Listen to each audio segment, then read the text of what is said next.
Good afternoon, AP European History Period 9.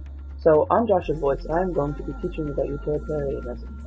To start us off, how about a nice short clip from the popular TV series Big Bang Theory. Enjoy! Gentlemen, switching to local nerd news, Fishman, Chen, Chowdhury, and McNair aren't fielding a team in the University Physics Bowl this year. You're kidding, why not? They formed a barbershop quartet and got a gig playing Knott's Berry Farm. Wow, so in your world, you're like the cool guys. Recognize. This is our year. With those guys out, the entire physics bowl will kneel before Zod. Zod? Kryptonian villain, long story. Count me out. What? Why? You want me to use my intelligence in a tawdry competition? Would you ask Picasso to play Pictionary? Would you ask Noah Webster to play Boggle? Would you ask Jacques Cousteau to play Go Fish? Come on, you need a 4-person team. We're 4 people. By that reasoning, we should also play bridge, hold up a chuppah, and enter the Olympic bobsled competition. Tickets to that, please. Sheldon, what? Do I need to quote Spock's dying words to you? No, don't. The needs of the many Outweigh the needs of the few. Or the one. Damn it, I'll do it. So what exactly is utilitarianism, you may ask?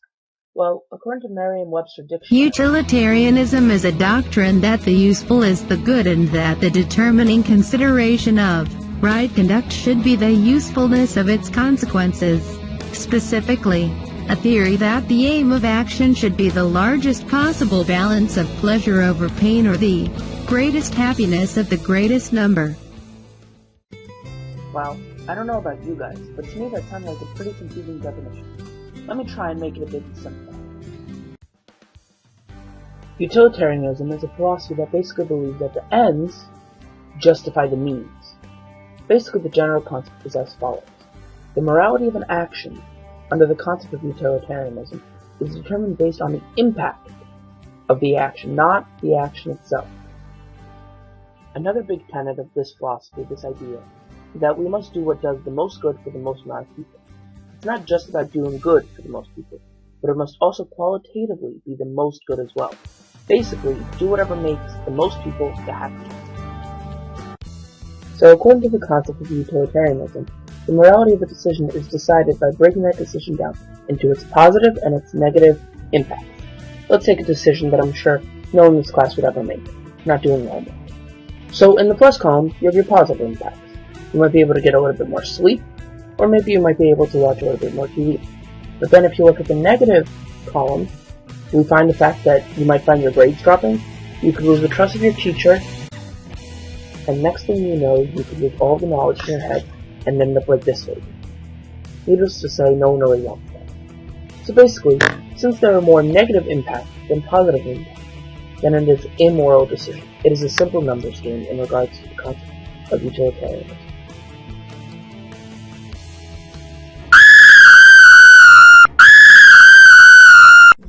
Well, after that wonderful hello, at least I know all of you are awake and ready to listen to the next part of my explanation about the concept of utilitarianism.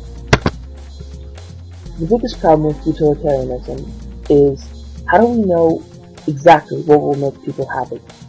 Applying the theory to a real-world situation requires knowing the exact outcome of any action, how it will affect everybody involved, and what happiness is for that specific person.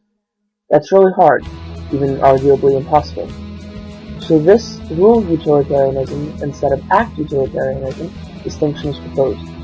Instead of applying the theory to a real-world act, apply it to an ideal rule.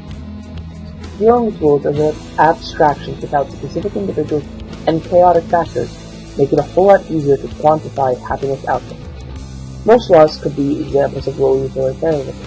Not killing people will, as a rule, prevent the most sadness. Opening doors for people, as a rule, will make people happy.